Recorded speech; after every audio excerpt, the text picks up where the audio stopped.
Baik pemirsa, berjumpa lagi dengan saya di channel Generasi Hebat. Dalam kesempatan ini kita akan mengulas sedikit terkait tentang penyubur tanah ya untuk penyelamat tanaman sawit ya. Dan kita melansir di laman rakyat Bengkulu.id ya.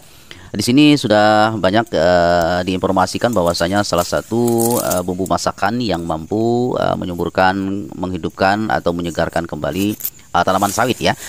Baik, dalam kesempatan ini menggunakan air dengan cukup takaran ya untuk membagi kebutuhan takaran sesuai dengan keinginan. Manfaat Ajinomoto ya untuk tanaman sawit sudah banyak diketahui oleh para petani ya dan penggiat budidaya tanaman sawit. Selain digunakan sebagai penyedap rasa, bahwasanya Ajinomoto ini juga memiliki manfaat untuk menyuburkan tanah. Benarkah Ajinomoto itu mampu menyuburkan tanah? Baik, untuk informasi lebih lengkapnya simak informasi berikut ini, dan tentunya informasi ini adalah untuk pemirsa. Baik pemirsa, bagaimana cara meracik Ajinomoto dengan komposisi lain agar memperoleh efek atau manfaat ya? Salah satu cara yang dilakukan oleh para petani yang dapat kita lihat dan kita melansir di salah satu YouTube channel ya. Dan juga kita akan melansir di berita 99.co. Banyaknya di sini kita ketahui cara memakai Ajinomoto untuk tanaman adalah menggunakan semprotan dan menyemprotkannya langsung ke tanah ya. Kemudian hindari memberikan micin atau Ajinomoto secara langsung pada tanaman karena micin bisa mengalami Ajinomoto mengalami oksidasi ya, dan sehingga menimbulkan reaksi negatif terhadap tanaman. Baik pemirsa, mungkin ini adalah salah satu informasi yang penting kita garis bawahi. Baik pemirsa, kita akan membahasnya efek atau hal-hal negatif atau yang akan terjadi apabila kita salah atau berlebihan menggunakan Ajinomoto untuk tanaman. Baik, kita akan melansir di berita 99.co ya, bahaya yang ditimbulkan oleh efek Ajinomoto apabila dilakukan secara berlebihan ya.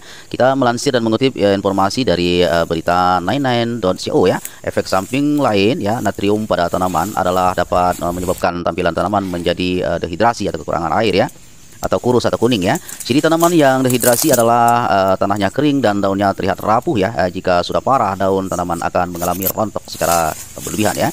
Jadi jangan terlalu sering memberikan micin atau Ajinomoto pada tanaman.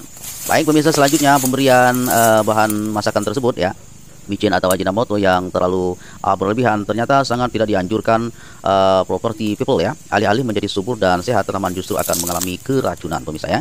Hal ini karena natrium tanah yang diserap oleh tanaman terlalu banyak. Nah ya, jadi efek lain yaitu menggugurkan bunga ya. Selain daun rontok, bahaya Ajinomoto untuk tanaman adalah menggugurkan bunga, terutama bunga pada sawit juga bisa terjadi pemirsa ya. Pemberian micin secara langsung pada bagian bunga ya, pada bagian tumbuhan juga akan membuat bunga mengalami kerontokan.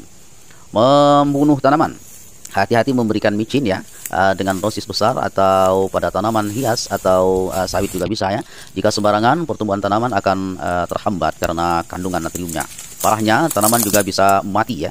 Melansir di thegarden.com ya, kandungan natrium pada Ajinomoto adalah natrium gluman ya, dan natrium ribonukleotida ya, bukan garam seperti pada NaCl ya, yang berbahaya bagi bagian besar tanaman. Namun bagaimanapun, Ajinomoto bukanlah produk khusus untuk tanaman. Nah pemirsa ya, jadi kita ulangi bahwasanya bagaimanapun Ajinomoto bukanlah produk khusus untuk tanaman ya.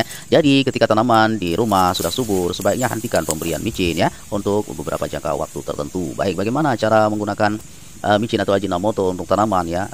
Untuk mencegah tanaman menjadi layu atau mati ya, kita pemirsa harus memberikan dosis Ajinomoto secara tepat ya. Dengan begitu tanaman hias atau kelapa sawit ya, meskipun kita memberikan atau pemirsa memberikan Ajinomoto sebagai pupuk tanaman ya, melansir di garden ya, ada juga sejumlah tip memberikan Ajinomoto atau micin ya untuk tanaman besar atau kecil ya, yang berumur kurang lebih 1 tahun atau lebih ya, atau 6 tahun begitu ya. Campurannya sebagaimana yang kita lihat ini.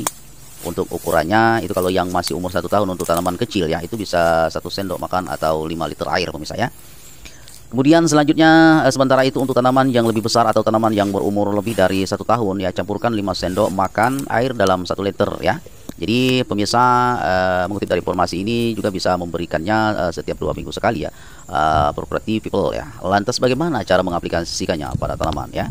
Nah, ini ada pun waktu yang tepat pengaplikasiannya, yaitu waktu sore hari pemirsa ya. Tanaman yang sudah dipupuk dengan Ajinomoto ya memiliki tingkat kesuburan dan pertumbuhan yang lebih baik pada minggu ketiga atau dan 4. Semoga bermanfaat informasi ini pemirsa. Baik, kita akan melanjutkan apakah ini benar-benar bermanfaat atau tidak. Baik, itulah informasi yang perlu kami sampaikan dalam kesempatan ini. Dan sekiranya masih kurang jelas, silakan diulang-ulang saja video ini agar memperoleh informasi yang tepat. Baik pemirsa, dari kami salam botani sehat ya. Sampai jumpa.